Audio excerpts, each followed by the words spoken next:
there, I'm Cindy. I'm a DOT qualified SAP. And if you're watching this, chances are you or someone you love just failed a DOT drug test.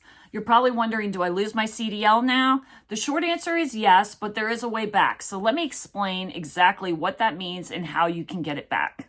Once you fail a DOT drug test, whether it's random, pre-employment, post-accident, what reasonable suspicion, whatever, the lab sends the results to the MRO, which is the medical review officer. The MRO confirms the violation and they have to report it to the DOT clearinghouse.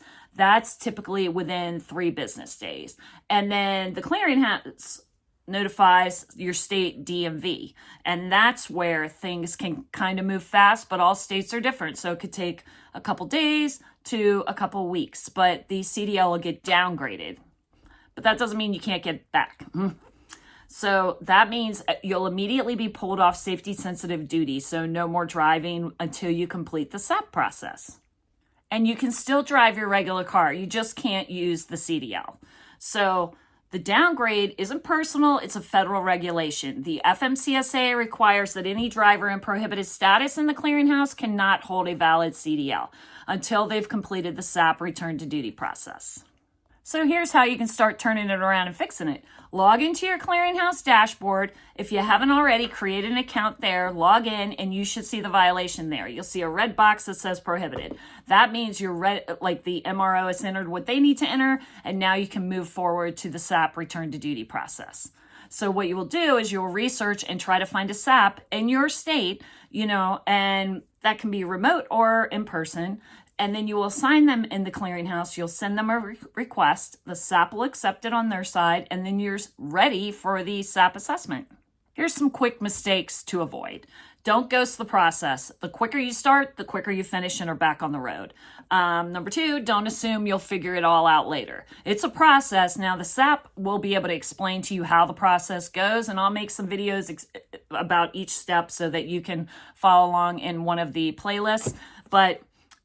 And also, big one, don't just pick a random SAP off the list, right? You can find a SAP. Your employer will give you a list of SAPs, or you can go to a website like saplist.com, which is a SAP directory, and you can screen by your zip code and stuff.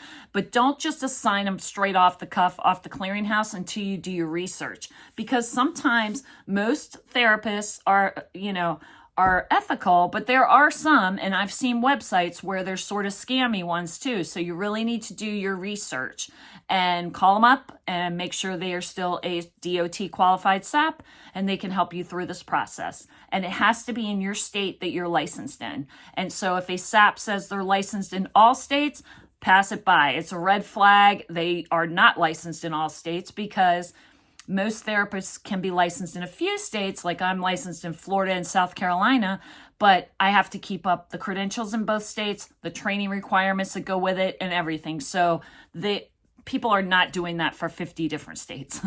So to answer the original question, yes, your CDL gets downgraded, but that doesn't mean your career is over. Thousands of drivers come back from this each year. And if you're ready to take this first step, then guess what? I created a guide called Start Strong, Your First Steps After a DOT Violation. It's $14.99, walks you through the process with no fluff, and it's just real steps from someone who's helped hundreds of drivers. The link is in the description below. Don't worry, you've got this. You can get through this and get back on the road.